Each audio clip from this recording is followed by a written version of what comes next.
American football in Finland.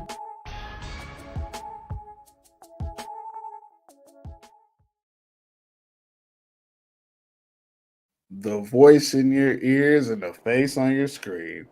I'm Perfect Purvis, and this is American Football in Finland. And today, I'm joined by both of my co-hosts, Coach Q and Chris Green. What's going on, fellas? What's up? And you know what's crazy is we doing these shows live. Yeah, we were supposed to do this on Sunday. It didn't work out that way. And it's like Wednesday. Hopefully, if you're following, you get the notification and you just get a present on your Wednesday evening to watch us live here on the podcast. But the podcast is available everywhere you listen to your podcast. You can see us visually here on YouTube.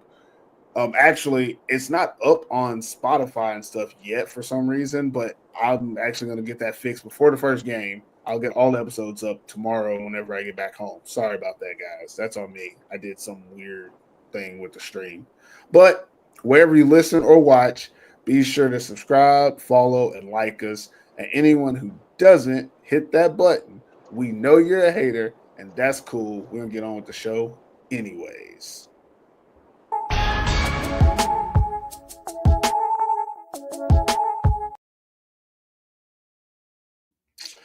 All right, it's first down where we usually talk about whatever is on our mind. We're in a little bit of a time crunch today. We're trying to get this done ASAP. But guys, anything y'all want to throw out there? Q, what's happening with you? Not much, man. Still hot. Still got the biggest arms out the crew. Other than that, life is good, man. Life is good. What are you talking about? Oh man! I got a little something. Hold on, how you doing? I got a little something, a little something. The gun show. It's the gun show. The pre-show gun show. I'm driving, so I can't even get mine in the frame properly. In the frame. What about you, Chris? They're too big. What about you, man. Chris? What's going on with you? Been jet setting. I come back from Miami last week. You know, I was chilling on South Beach for a bit, just nice little vacation. And I did a day trip to the Bahamas as well, which was lit. You know, real cool. And yeah, just been working, and now I'm driving. Like crazy time on a Wednesday, but hey, we're here and we're getting it in. Yeah. Nothing crazy for me. I spent the last weekend in Atlanta doing one of those football tours where they go to those mega camps. We went to Mercer University and Kennesaw State University. And there was like over 300 colleges like at each of the camp. There's like 2,000 kids out there running. And I was basically just helping like do like media and stuff for the Kings of Europe tour. It was my first time going, so I was just, fly on the wall. It was an awesome experience. If you think that you can actually play football, go there and find out. Like I think it was humbling for some players, but also super exciting. And like people were able to see the real measuring stick. I think it was crazy because there were so many kids and so many coaches there, and everything was fast, but it was like fast to a certain like tempo. Like it wasn't like everybody just went through and it didn't matter. It was more like this is the structure, this is how it's done, and everyone has to like know that beforehand. And it was really interesting for me because I never done it before. But big ups to all the international kids that I saw out there. Q, we talked to Malik while I was there. There were some Swedish kids that I knew there as well. Very, very good showing by Europeans. But the experience, I mean, if you think that you know how it's done, you don't know how it's done because that shit's different out there. But yeah, that's all I've been up to, and that's why we didn't record on Sunday because I couldn't get any time because we were waking up at like 5 and 6 a.m. in the morning to drive to these camps and to go see colleges and to go to different high school programs and do all this stuff. I just couldn't fit it in, couldn't record on the bus type of stuff. But we're here now, so shit, let's get into this.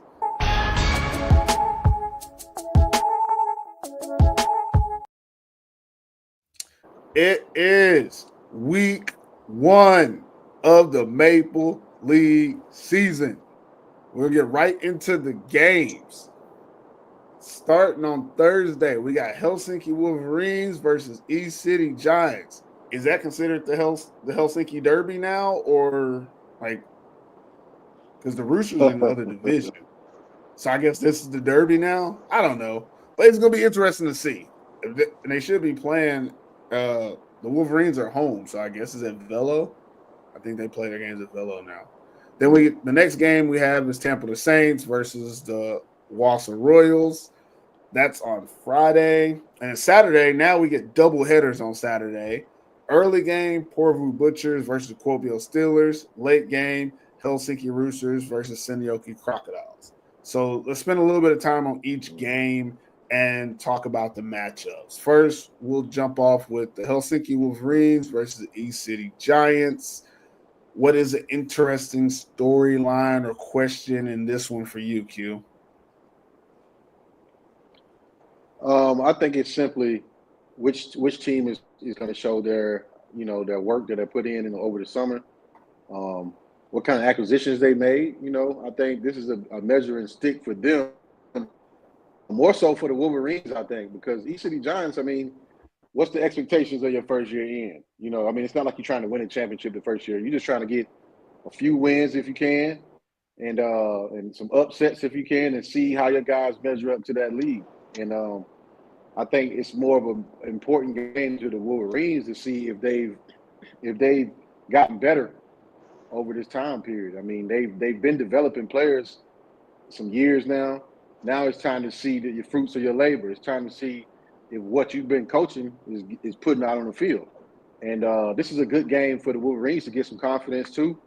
And possibly, they get a win and some good confidence to start the game off. To start the season off. So I think it's just identity check for both of these teams. Which team is going to be, the one like, hey, we aren't going to be the last team. You know what I mean? So I think right now it's like the battle of the little brothers. It's like your little brothers fighting. You know what I'm saying? You just watching them like, all right, let's see who come out on top. But I'm excited for that game too, though. So I would say, like, if his little brother's like the middle child and the smallest child fighting, because the big brother's over there wearing red. Yeah, it's like he over there just chilling, like, yeah, look at him. Yeah. It's so cute. So, What I'm saying? I hope there's So Roosters cute. watching that game as well. What about you, Chris? Your thoughts? My storyline is going to be the bottom of the Maple League versus the top of Division 1. That's my storyline because last year the Wolverines came bottom and then the East City Giants won that Division 1 ball. So yeah, it's going to be as they were only one place beside each other, like albeit in different leagues. So yeah, it's the storyline is bottom versus top. So we'll see how East City Giants fare against the Wolverines. I'm excited to see what the Wolverines are going to do this year. Obviously, electing not to get an American quarterback again. So I hope that they've got better in the protection game because that's where Rasmus was running for his life and he didn't even get an opportunity to throw the ball last year. So they've addressed some issues, I think, in signings, but we'll see how it comes together when they play each other. Yeah. For me, I'm going to keep it simple. This is the first game of the season. It's a good thing this is the first game of the season because a lot of people, these two teams where we have them on our predictions and stuff, it's a major like, oh, I can't believe y'all said that, or I can't believe you said that. Well, shit, prove us right or wrong today. Somebody got to lose. That's all I know about it. Whoever loses this game, we consider you last place. That's how it goes. Winning the game don't really mean much. Like, if you beat the other team, that just means you're not the worst, and we're going to give you that. So it can be proven here on day 1, and that's pretty cool. I like that idea. Let's move on to – oh, no, that's not all we're doing. We got more questions. My bad. Let's go key matchup in this game that you want to see or think is going to be interesting. I'll let you go first, Chris. What's a key matchup for you? The key matchup for me is the one which I kind of briefly touched on when I was talking about the headline, and that's the offensive line of the Wolverines versus the defensive line of the East City Giants. We know, as I said, last year, Erasmus running for his life all the time. So have they schemed him up better this year? They've signed an American, so that's going to help bolster their line, maybe with a bit of extra coaching as well, having him there, having that presence. And just hopefully they can just improve their protection schemes and the way that they protect Rasmus, because, you know, if he's got time, he can throw the ball a little bit. I mean, I do give him a hard time all the time, but, you know, he was running for his life, so it'd be nice to see with a bit of protection what he can do. So I think that's a key matchup in this one, is the Wolverines offensive line versus the East City Giants D-line. What about you, Q? What are you looking forward in this one? Just quarterback play. I don't know if you can match up the quarterbacks, but I mean, one has an American quarterback and the other one doesn't. So when you think about production and you think about the things that can open your offense up, you need a quarterback that can do that. And like Chris said, Rasmus can throw the ball, not taking that away from him. But if he gets a lot of pressure, it could be an issue. And East City, you know, Giants, like, I mean, they coming off a high. You got to think about it. They just won the D1 championship. That's coming off as a high. Like, they're coming in, like, expecting to make plays, especially against the worst team. You know what I mean? Especially against a team that they don't think is, you know, probably that good. They probably see them practice sometimes. But, you know, East City Giants just have to come out and play. You know, like you said, Purvis, winning the game doesn't really do much. But I think it gives the Wolverines confidence if they do win. But if East City Giants win, it's a way bigger win, because it's like, we just got here and we beat a team that's, you know what I mean? Like, we that's something to build on. So matchup wise, just the quarterback play. I think whichever quarterback, you know, has a productive day, they'll probably win the game. I'm gonna go outside the box, guys, because let me be bluntly honest. I don't really care about the matchup before week one. Like, we don't. The Wolverines just got a brand new receiver that no one knew about like 2 days ago, and the game's on Thursday. Like, that's how that goes. He's probably been there for like a week, but I think an interesting matchup in this game. Throw the fade. I think an interesting matchup in this one will be the coaching. I think when you look at East City Giants and you look at the Wolverines, both of them are going to have finished coaching. Obviously, they're both going to have imports at different positions, but you have the coaching from East City Giants. They haven't been in the Maple League, and then the Wolverines coaching, they've been in the Maple League, but we can easily say they haven't been successful in the Maple League. So in this game, I'm interested to see, like, in theory, the Wolverines should win. They have the experience. They've played in the Maple League. They should be better than they were last year. That's what all their players are telling me in the DMs, is like, we gotten so much better, blah, blah, blah. But East City Giants, we've all kind of concluded that they have a younger, bigger core of players. Now, how they're coached in this game will determine how successful those players are. And again, I don't want to mess up the coaches' names. Elaranta for the East City Giants and Pekka for the Wolverines. I believe both of those coaches have good experience coaching in this league in Finland and are up to the task. But how they coach their individual teams is really going to decide who wins the first game. And that's why I don't really care about the matchups per se, because I don't think the matchups will be nearly as important in the first game as like the second time these two teams play, because they're going to know each other better in a couple of weeks. But this first game is going to be a lot about, like, can you consistently do what you practice? What you practice, is it actually going to work? Does it work? How do you respond? We saw 2 years ago when the Wolverines first went to Pekka as the head coach, their offensive scheme, not very good. They were running some plays that we said, okay, that worked in the women's league, that don't work out here. And they adjusted. Last year, we saw them run a little bit more traditional stuff that we've seen in the Maple League before. We saw them have success. Rasmus had some success. Obviously, Kevin Adams was a key cog And then Will Young came on in at the end of the year. They were able to have success. They beat UNC. Did they beat them twice last year? I think? But they beat UNC, which was, good enough to not come in last place. So they made that progress. So this year, this game, this first one will kind of be the barometer for them. Like, did they really make progress? Or was it kind of fluky last year just because they had really good input? This game is really going to be very even on the field. So the coach really is going to decide like which team takes advantage of this. That's my outside take. Last thing that we want to say about this game is interesting aspect of this game. I'm going to take this one because this is something that I hold true and dear to my heart. And y'all know I try to get outside of football. I want to see what both these teams' jerseys look like. And they both got ugly jerseys. Now, the Wolverines been wearing those blue and yellows. And matter of fact, the running back, Sebu Lagora, he's still wearing his junior's jersey. You can see he has a little bitty number 33 on, and they're all scrunched up. He wore that when he was a U17. And now he's got to be like 22, 23 years old now. He's still wearing that same damn jersey because they ain't got new jerseys since. And they've had the same jersey since me and you were back there, Chris. What was that? Back in the 2017. day. 2017.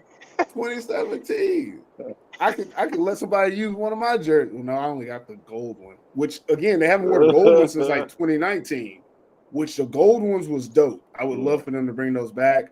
But I don't. Speaking of the uniforms, right? Go ahead. The Wolverines jersey is the only one I don't have of all the teams I've ever played for. So if any of the Wolverines staff are watching, you need to send me one of them jerseys because it's the only jersey I don't have in my collection. Because they took them off me when I left. They wouldn't let me keep one. They're not sending it to you because they still using it. They still use it 7 years later. All their juniors are still using them same jerseys, and when you watch the games, like they're wearing like 3 or 4 different jerseys on the field, like different like years of the jersey because they're not getting new jerseys. And then if people don't know about East City Giants, they got your Pittsburgh Steelers colors, Q, but they don't do it right. They use yellow. They got like yellow pants and it's real bright. It's real bright. Yeah, they use a bright yellow and like they use yellow numbers on a white jersey for their away. So for this game, they should wear that jersey. From a distance, you can't really read the numbers that well, and 2, it's just ugly, man. There's a way to do it. Look at what the Pittsburgh Steelers do and copy that because they're not doing it that way. Their jerseys are pretty ugly. Like their white ones are super ugly. The black one's not as bad, but their white jerseys, like however they do it, it's just ugly. And I ain't blaming who makes the jersey. I think the jersey company that makes them is okay. Like it's good quality and like up close, it looks good. But on the actual football field, come on, guys. So, and both of these teams have some yellow in their jersey. So we're gonna be watching some scrub uniforms. There ain't gonna be no swaggered out players out there. But I'm interested to see how it looks with them playing against each other. I remember, matter of fact, long time ago when we played against them in Division I, Chris. And they had ugly jerseys, and we had ugly jerseys. So it was ugly on ugly. So that's the interesting aspect of this game. We might have wasted enough time. Let's move on to the next one.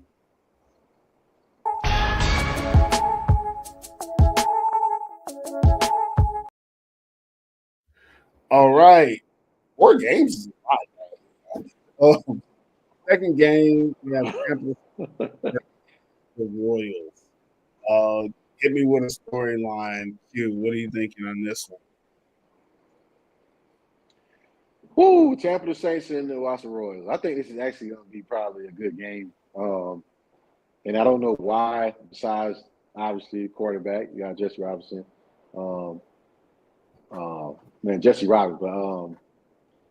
But Alpha, too. Anytime Alpha's on the field, man, you know something exciting is going to happen.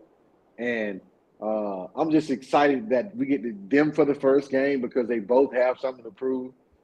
You know, like Wasa is always like that brink team. They always like on the brink of the playoffs at the end of the season. and it's because of guys like Alpha. It's because of guys that's bought into the Royals, and they play hard. And you can't down them for that. Maybe they're not as talented all the way across the board every year, but they play hard, and I'll take effort all day. You know what I'm saying? So, but at the same time, the Saints, hey, we here. We were supposed to be champs last year for D1. They were supposed. That's how they feel. So they coming up too, and now it's like, all right, we got the confidence. We feel to show everybody that we're supposed to be up here. And who better to do it than not a top tier team, but a team that can be inconsistent, and they're not that hard to scheme. And I don't take that as like a knock, but like, all right, they're gonna run the ball. You get Tom Swolsty. What else they gonna do with two offensive linemen? Yes. Like, all in. I've seen that. I think the Royals got. I think they definitely got import linemen though. At least one of them. I know they got an import. But if I'm not mistaken, they have two offensive import linemen and a tight end. So basically three. If they're really doing what they're gonna do, they're running the ball. Go double tight. Yeah, they're running formation. Lego. Offset. Yeah, they're gonna run the ball now. Set. Yeah, let's go. Just shove Swolsty up that ass. I think they definitely. Right.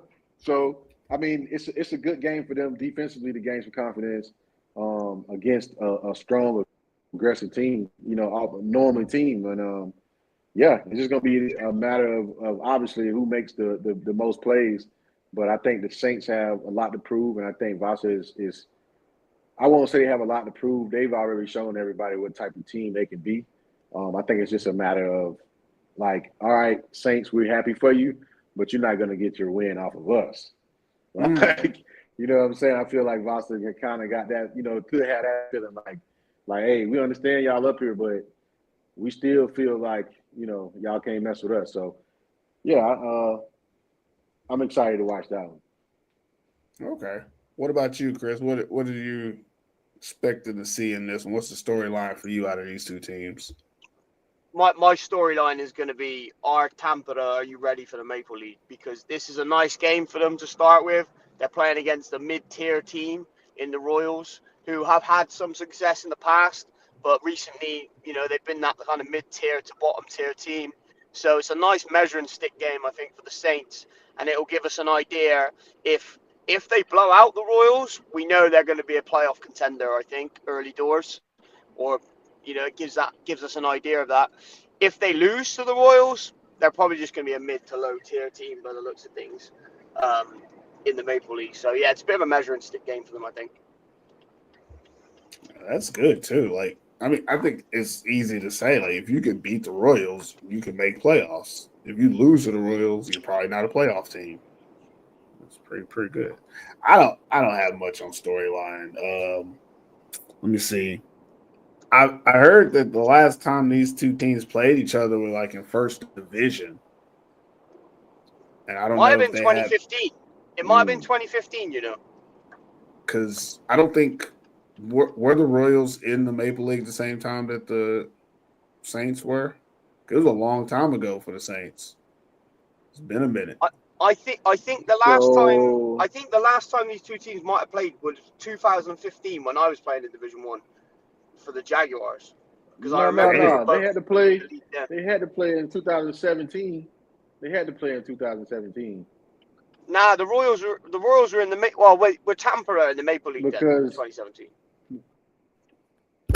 I don't know. That's what I'm trying to figure out. Yeah, they were. Yeah, they were. You're right, Q. You're right. Yeah. That would have been the only year. Yeah. Yeah. 2017, they both were. Last time. Yeah. Yeah, that'll be it then. Swipe. We hit a 50 burger, I think. That makes sense. It's been 8 years since they played each other in the Maple League, but they've had to have been played each other in Division 1 recently, though. Because again, like I said earlier about the Royals, that the Royals that were in the Maple League before they went down to Division One, those Royals don't really exist anymore. Besides Tom Swiftey and the Cos, besides those two and Seppo, all these youngsters are the Division One Royals. So, but also the same thing with the Saints. A lot of the players that we're going to see are the younger version of the Saints, not the guys that we saw back in the Maple League back in 2017. So these two teams, they probably have a lot of history with each other when they both were in Division One, and also a lot of these youngsters probably played juniors against each other growing up because the Royals and the Saints both have really strong junior programs. So this will be, for me, I think it's a renewed rivalry. That's how I look at it. I think that because of where they're located and the age of the core of both of these teams, this could become a rivalry for years. I mean, it's no Botnia Bowl, but really is the Botnia Bowl, anything besides convenience? I don't know. But what happened? I think Chris left, or there's two of you now. How is there two of you? I don't know. It looks like there's only one of me now. I got disconnected and then I rejoined. There's two of you. Like I had two of you up there. I'm gonna kick the other one. Like it's crazy. And like that's how like Q's in the middle now. But moving on from the storylines, what's a matchup that you're excited to see in this game? Chris, you can lead this one off. Saints versus Royals. Hey, I'm gonna say the same thing for the Royals. I'm going to say the Royals' offensive line. I want to see these big boys run the ball. Like, I want to see what these two offensive linemen and this tight end's got. If that's going to be their identity this year and they're going all in on the run game, I want to see how they match up against this defensive line. So, yeah, that's my matchup, definitely. I want to see this offensive line go to work. What about you, Q? What are you looking at? I think I'm going to agree with Chris on that one. I want to see what these offensive line and these defensive linemen do, because they're going to control everything that happens in this game anyway. So who's ever offensive line, which we already know the Royals are coming. Offensive line try to block. And we just waiting to see Seppo out there. That's what we want to see. If Seppo shows up the first game, if Seppo shows up the first game with two import linemen, Wasa is going to run all over this thing. I'm just playing. I ain't gonna say that. Take. But I ain't gonna say that. I'm not gonna say that. And I know Purvy's gonna put that on there. I'm not gonna say that. But I think that'll be a good matchup. Offensive line for the Royals and the defensive line for the Saints. The linebackers against the running backs, that's the brute of the game, pretty much. That's who control the front seven, and that front five for the offense. Hey, who's running it? You know what I'm saying? It's going to be one of them games, and we already know how the Royals coming. We just need to see how the Saints show up and do what they do. We gotta come back to that. My Wi-Fi cut out. I didn't get nothing for the last 30 seconds. Okay. This damn hotel Wi-Fi. I was using my hotspot for my phone, and I went over my data because I'm in a different country. I only have so many gigs or something when I go. And now I already used it all. So you were talking about the offensive line again and saying that the offensive line on both sides is going to determine who wins it. So we can just continue from that for a little bit for me. Yeah. You need to make a comment about Seppo again. Please make that you were comment talking about Seppo. Yeah, you were talking about Seppo. I said, think about it. I say, if we see Seppo out there, if we see Seppo with two import offensive linemen and a tight end, that should be the best, or should be on paper the better O-line. So if they got an O-line that, even if the guys are 60%, 65% good, they still should have success against the Saints. They should. And I'm saying that with Seppo Swiftey, you know what I'm saying? That's not a bad, even though Seppo's older, that's not a bad offensive line to have. You know what I'm saying? So the Saints got to really have a plan of trying to stop the run game, because they know they're going to run the ball. Yeah. They might pass it, but they definitely don't run it. That's an interesting matchup. I hadn't thought about it like that, but I'm gonna go a different way, anyways, just to mix it up. I want to see the matchup of the Royals defense against the Saints offense. I think it's a little bit we don't know a lot about the Saints, but like I said, I watched 2 games last year, and it would happen to be the Saints versus the Giants, and then the Saints versus the Giants. So I know both teams decently well on the level that they played against each other as the best teams.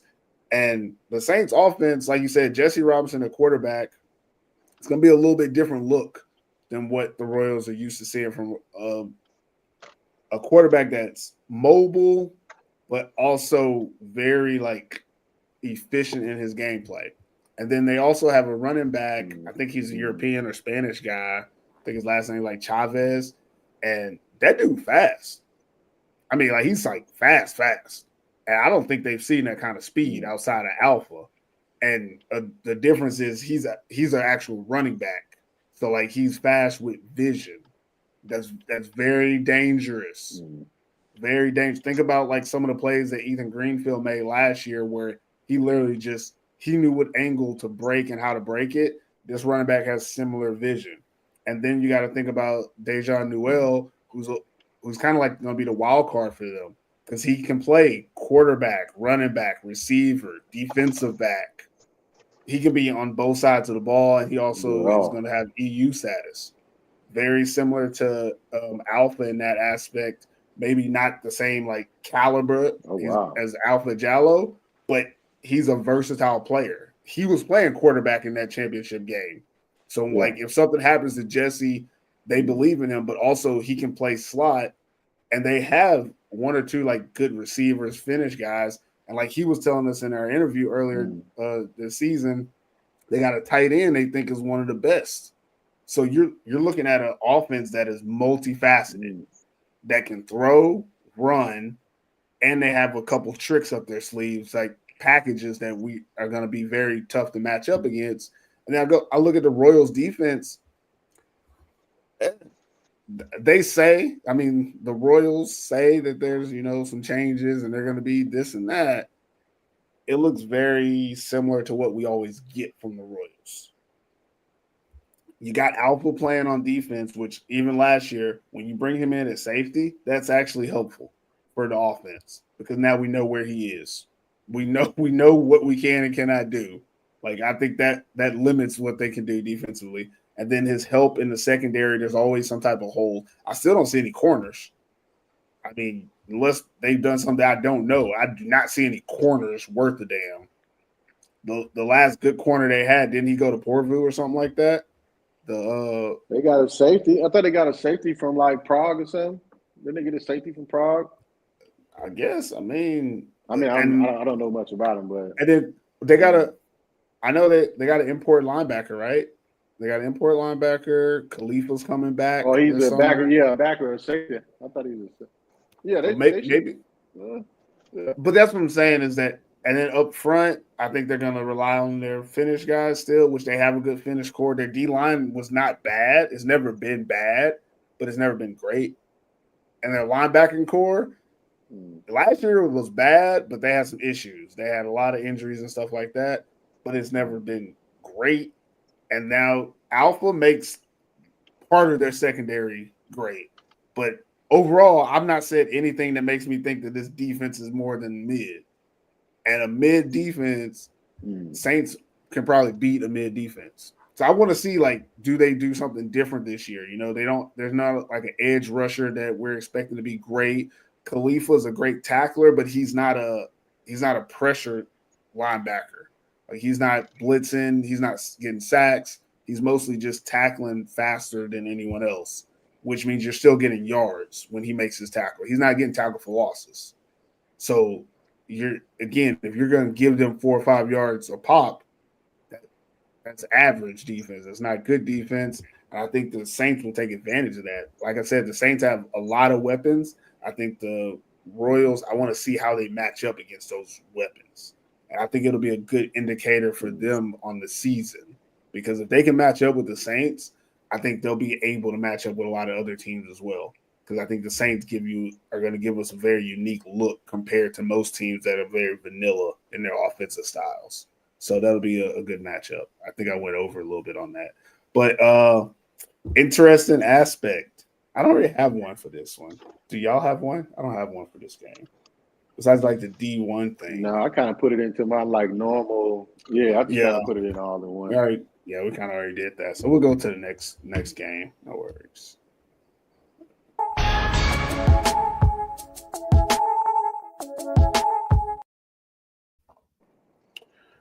All right. Next game. I think this would be the game of the week if I had to call one a game of the week based on, the offseason moves. Porvoo Butchers versus Kuopio Steelers. So, storyline in this one. Chris, what do you got? I think you said it. Game of the week. That's the storyline. It's two powerhouses. This is really going to set the tone early doors between these two teams. So we're going to find out who's going to be, the Butchers have made all these moves on paper, and on paper they look like the best team. But they looked like that last year, and they weren't. So let's see if they can put it together this year. But this is definitely a measuring stick game, I think, for both teams. I mean, I said it before about the Saints as well, but this is definitely game of the week. I'm with you on that for the storyline. What about you, Q? Anything to add to game of the week? Man, no, I agree with you. This definitely should be the game of the week. You got Kuopio, we know all about them. We know what they're capable of. The coach is well able to put them in positions to score and make plays. He has a good way of coaching. He has a different way of coaching his players, and the majority, they seem to buy into it, and they show up and they go along with his coach. So you gotta love that. But then you got Rojo, who is the culture. And Rojo is the culture. And like if he can get the Butchers first week of the season to believe that they are the team and they actually play like it and everybody is doing their job, this could get ugly though. With the guys that they have, it's this ugly. But at the same time, if you come into the game and just going off of talent, you're gonna find yourself all fight. And I think right now, I don't know who I favor in this game. I really don't know who I would favor more. But I do know what Zach can do. I know what Zach Wright can do. I do know what Robitaille can do. Mickey, all guys can do. And I also know what Yo can do. And it doesn't matter who's there, they can still do it. So this will be a real interesting game, but definitely the game of the week. I'm ready for it. Yeah. I think we'll move on to like matchup, and I'll go first on this one because it's just kind of how I feel about it. Is that I think y'all are going to say positions. I'm gonna go back to what I did in the first game, and I'm gonna say the key matchup I'm interested in seeing is the coaching in this one, and different than the Helsinki Derby. I'm gonna call it the Helsinki Derby that we were talking about. Is I'm not so concerned about like how the coaches are going to coach in the game. I'm more interested in how they prepared for this one game, because these two teams, I think, are going to be close in talent, skill, athleticism. Obviously, after we said some things about the Steelers, I got a glimpse at their roster and all their national team players and how good they all are. And, they back it up. They have talent. We just don't know who those people are personally, so we weren't able to talk about it at that time. But on the other side, the Butchers on paper, they got all these names that we know, household names. None of that's going to matter if they can't put it together on week one against a team of high caliber.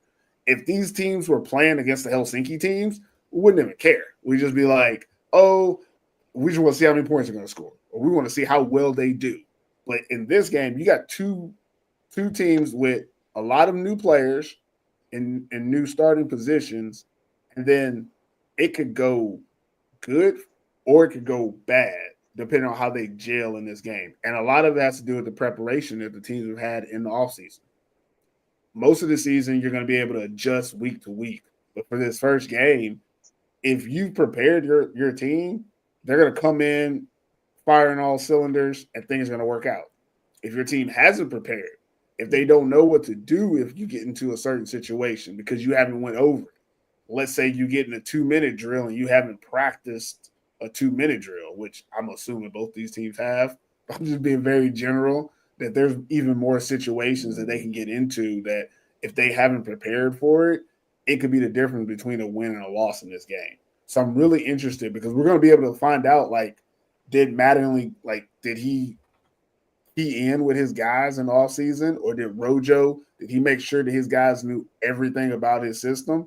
And we're going to find out how that all goes into each other in this first week because there's going to be a lot of first game. Some people call them jitters. I call them first game mistakes because I think like people just make mistakes in that first week. And the teams that make the fewest mistakes end up getting away with a win. I think that's how this game is going to be. I don't think it's going to be as polished as we expect, but these two teams play each other again later in the season. And this game is going to be kind of like, okay, we didn't have a great offseason, or we did have a good offseason. That's why we won. Second time around, we're going to be more evenly matched. But this could be the difference between first, second, or third place, this first game. Because this game could set one team on a different route than the other team. Later in the season, it's a get-back game, or you know what the stakes are for, but this game already has been sealed. And I think that's what this game, the matchup is really going to be, is which team is better prepared, or as I would say, which team was coached better in the offseason. So, yeah. What about you, Q? What matchup are you looking forward to? I'm gonna say the skill positions from the Butchers with the Steelers, seeing if they can match up with the receivers they have, the running back. You know, that's what it's all going to be about on defense for the Steelers. The Steelers are trying to minimize how many drives that he gets. They already know that he's going to throw the ball and know he can run. So how do you really prepare for Aaron B Day? So Steelers going to have they got a task. It's a task. It's the first game of the season. You usually want a team you don't want to measure and stick the first game of the season. I'll just say that. You don't want that because it's the first game. Everybody isn't all the way there as far as a playbook. This is a time where people make a lot of mental mistakes. They're in the wrong positions. They blowing calls. It happens. But they're just happen to be going against a team that can still score 35, 40 points on a bad day. And you don't want that in the first game when you're trying to figure out who your defense is. But that's what coaches coach for, to prove us wrong and to prove these, that they can make plays and they can come out with a win. So we'll see. But matchup-wise, it's definitely the Butchers receivers and skilled players against the Steelers linebackers and backs, defensive backs. What about you, Chris? Where are you going with for the matchup? Matchup, I'm going to go with Rojo, offensive coordinator, versus DC of the Steelers, which is Timmy? Is he the defensive coordinator? No, right? I think Mattingly would be the coordinator. I think Mattingly? I think Mattingly's Timmy's on the offense. Right, Yeah. okay, so Mattingly versus Rojo then. So that's Yeah. my matchup there. You've got two American coaches who are going at it. So it'll be interesting to see Mattingly versus Rojo's scheme, and also Rojo's been in the league a long time. He's a wily veteran, and Mattingly's been there and thereabouts as well. So it's going to be interesting seeing these two go ahead against each other. So yeah, a really good matchup for me. I think these two. I'm trying to think, is there something special about these two? But I'm gonna go back to the jerseys because I like to talk about the jerseys. Jerseys. And they should be the home team in this game, right? No, Porvoo's the home team. So you have the white jerseys. Porvoo's home team. Yeah, Porvoo's the home team. But I like Steelers white jerseys too. They do it right. I think that they do their jerseys a good color with the black, red, and white. And then Porvoo, I guess they're gonna have the black joints, Colorado black joints this year, right? So that'll be good jerseys. It'll be good looking. Be a good game. One thing I'm not 100% sure is are they? Well, I'm assuming that they are, but they're probably playing on that grass field. That's not going to be great for them white jerseys, man. It's not going to be great for them white jerseys if they play on that grass field because those stains don't come out, man. Grass stains don't come out, and Porvoo has that grass field. Could be a difference for them too. Like some people say, grass makes you run slower or something like that. I think slow people say that, but they do say it. No, it's true. It's true, man. It ain't never stopped me. It's like when you're running. When you're running, it's like hands out of the ground, pulling your cleats down when you're running on some grass. But like turf, that's why everybody get on turf and you lighter. It's like it's a difference, you know. But that's because you gotta learn to run with your knees up. Too, so. You gotta run with your knees up. That's all that is. Slow people. That's like when I was younger, like high school, people used to try to have like the lightest cleats. Like they were like, how much your cleats weigh? I'm like, what does it matter? If you fast, you fast. Like care what these damn cleats weigh, man. But yeah, let's get to the next game.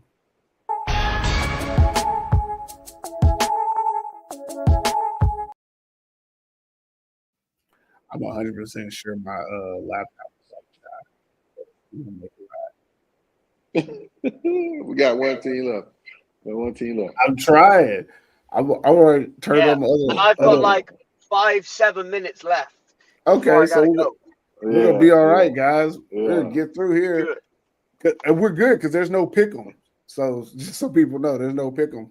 We're doing that every week live, so no pick 'em on the show. So, damn it, last game, which I think this game. They wanted this game to be the game of the week originally from the scheduling. When you have Helsinki Roosters versus Seinäjoki Crocodiles, I think if the teams hadn't changed the way they changed, this is the game I probably would have thought was more going to be the game of the week. Like based off of what we expected. Like the Crocodiles are normally, second place. And then you typically expect the Roosters to be one of the better teams. It just so happened this year, we're all in on the Butchers.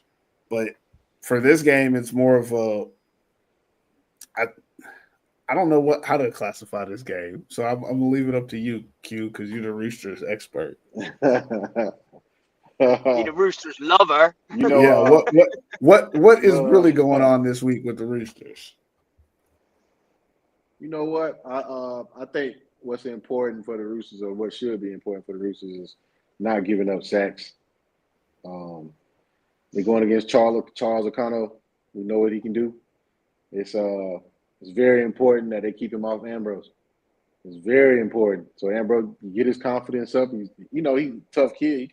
He can take them hits, but I think that's the main thing. You don't want Charles to get in the rhythm of where he's getting pressure and he's hitting your quarterback all game. That's what you don't want in the first game. So if they can keep Charles O'Connell off, I think the Roosters will be able to run their offense through whoever they run it through. But as far as the Crocs got to show who they are now. Like, yeah, we lost a lot of people, but a lot of their core finished guys still there. They got a few signings, so they still had the ability to put something together. They've been practicing together. I did see on their Instagram. The Crocs, they got sunset practices. Like in the background, you can see the sun like setting and stuff. Like they chilling out there with some confidence. So, it'll be interesting to see what Crocs team shows up and who they are now. But as far as the Roosters, I think we're gonna see what we normally see from them. Not making too many mistakes. Making plays. 1 game, 2 game, 3 game. Roosters in 5. It's over with. Don't matter who the Crocs, bro. Roosters in 5. It doesn't matter the point. So, look. Oh, did he go out on the good part again? Guys. That's why I look a little different. Look. No, you're good. I've got 2 laptops going, and the one that's going to die, I was able to switch. Make it work. Yeah. Chris, what about you? What's the storyline in this one for you?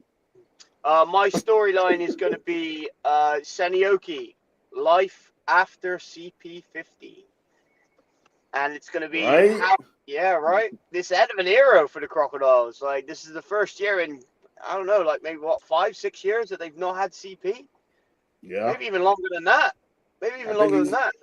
I'm pretty sure he went 6 years with him for sure. Yes. So what's their identity going to be? What kind of team are they going to be after CP? Is life after CP now? And yeah, and I think that's one of the big reasons why we haven't ranked Seinäjoki as high as what we have previously because they've lost their best player.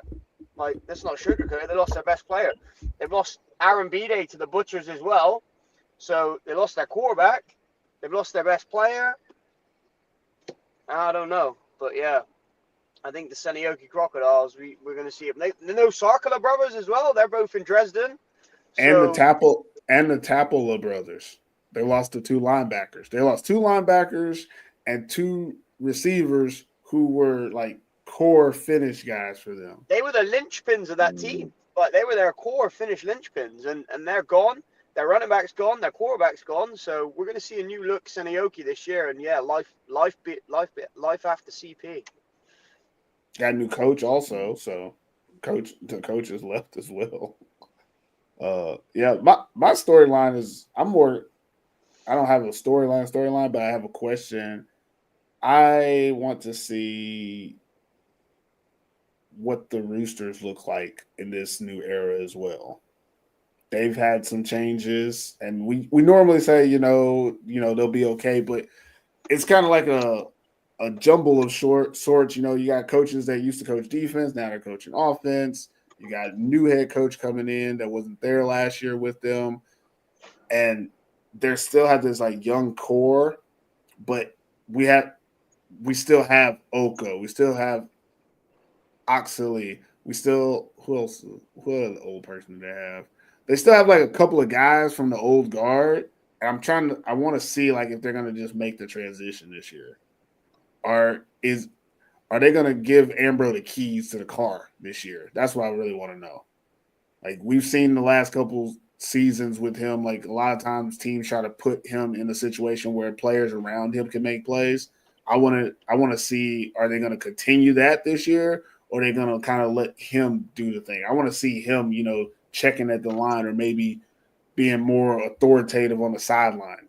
I don't know if he can do that because he'd be lifting so many goddamn weights, but I do want to see if that's going to happen in this first game. I think this is a good, barometer, like all the other games. It's a good measuring stick for them. And this is no disrespect to the Crocodiles, but I feel like this is a low-stakes game for them.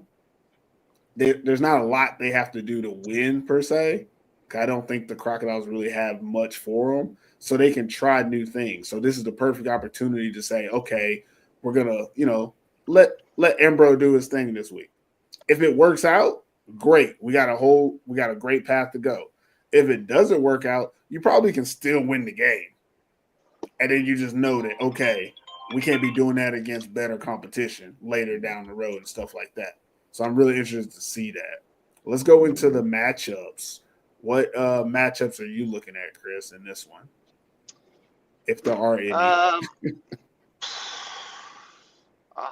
I don't even know, I don't even think there is like a key matchup in this game. The games are just the Roosters versus the Crocs. Like, it's great to see Bryce Nunnally in his second year with the team and see how he's developed as well. He built a bit of chemistry with Ambro, did an electric season last year. So I think, I'm going to say Bryce Nunnally versus the defensive backs of Seinäjoki.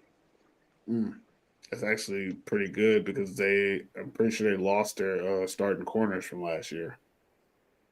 I don't think I've seen the same names at corner. They had a really good corner last year that he didn't give up much, if anything, and he didn't have like a lot of interception or anything, but he was locked down on that right side. I don't think he was on the roster this year. I don't know. I can't remember his name off the top of my head, but I remember that we all talked about him being like a really good corner, just not more like a Deion Sanders type corner. They're not throwing that way, or Revis Island or something like that. Because he didn't get a lot of action, but it's because his guys were always covered. So it will be interesting to see what they've done to either replace him or change their secondary. What about you, Q? What matchup are you looking at in this one? The same as the other game for me is the receivers from the Roosters against the Seinäjoki Crocodiles DBs. Roosters are definitely one of those teams that looking for the mismatch. They're looking for the mismatch in the passing game. They'll exploit it all game if you let them. So Seinäjoki is going to have to get pressure so Ambrose can get rid of the ball quick, which is he good at that too. You know, he can get rid of it. So I think that'll be important. Who makes the plays on which side of the ball between the receivers and the DBs? Yeah. I don't have a matchup in this one. I agree with Chris. I don't think there is a matchup. I think there's going to be a crazy game. It's going to be the last game of the weekend. I think we're going to see some stuff that we didn't know we were going to see. And then when it's over, we're going to be like, that's a wash. Because neither team really played how we expect them to play all season. Interesting aspect for this one. I want to throw this out there. I think it's interesting that, like, with them doing the double header, that we now have 2 games on Saturday, and this is like a 6 p.m. game. That is late, right? Or is that just me that thinks that late? Because I like to sleep. I like to be in bed by 8. On a Saturday? On a Saturday. It's prime time on Saturday, though. Yeah, it's a prime time like in the States, but in Europe and like in the Maple League, we normally get like a 4 o'clock kickoff on the Saturday game. Yeah, it's late. Or two. Or 2, yeah. Like we get college Saturdays, you know? Like that noon kickoff, big noon or whatever, something like that. So I think that's gonna be interesting in this. Yeah, I think that's gonna be interesting in this game, especially because who's the home team for this one? The Roosters? Roosters. So that means Seinäjoki's going to travel, and instead of getting up super early, they're probably going to wake up at a reasonable time, leave the house at like 8 or 9 in the morning, make that drive. It's like 5 hours. Get here by like 1 or 2, like that. Take that train. Take that train. Or take a train. But either way, like, instead of them having to go the night before or waking up at like 4 o'clock in the morning, they're gonna wake up a little bit later, but they're still gonna be playing much later in the day. But for the first game, it should feel more like practice time, right? Because most teams are practicing in the evening. And then again, how many guys are going to be able to make that first game? Would it be in like a Saturday evening? You know, people, if it's warm at all, you know, got to go to the summer cottage. Got to go get that when you can. So it'll be interesting how that affects both teams, as well as if it is warm, like, does the heat affect anybody? Because, you know, Finnish players get hot very fast. And playing the first week in June, that's when it's supposed to be warm in Finland. I don't know the weather forecast, though. I don't ever check it. So for me, the matchup being so late is a very interesting factor of it. But I think that's all of them, man. Let's get on up out of here. This one, it's good.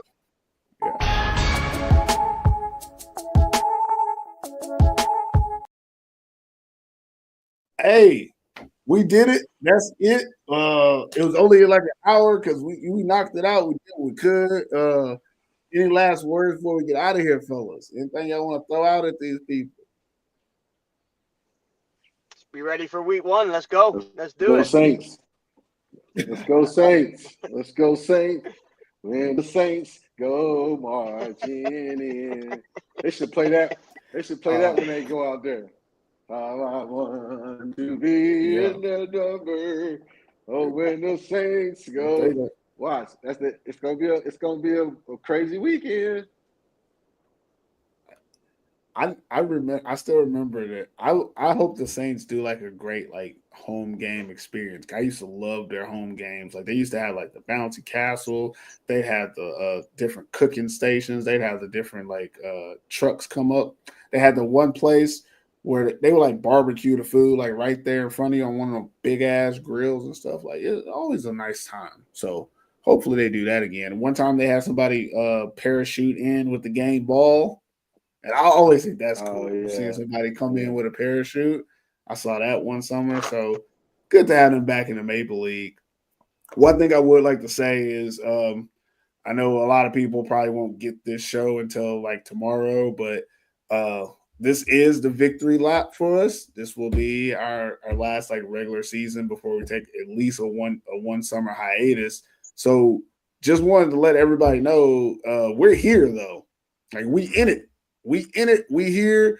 If y'all you got any questions, you want to know anything, hit us up. We're available. We can make time. Send us a message. Send us an email at American Football in Finland. We got the website. If you send a message on the website, we get an email. We'll message you back. Stay in contact, guys, because this year, this summer, we're trying to cover as much as we can, but also we're here for the culture. So anything you guys want to hear about on the show. Now, I'm not doing no extra graphics this year. I'm just throwing this out there. But if there's anything you guys want us to talk about on the show, we'll talk about it. We got time. We got it figured out. We'll get on here and we'll wrap out what we can, and we'll try to give y'all as much coverage as possible this year. We're definitely trying to end on a good note. So with that, good luck to all the teams this weekend, and we'll see you next week or in a few days, actually, right here on the AFL podcast. Make sure to subscribe, follow, like, and share on all channels at American Football in Finland. Until next time, never forget T I F. we We gone. gone. Oh, when the Saints. Oh, when the Saints.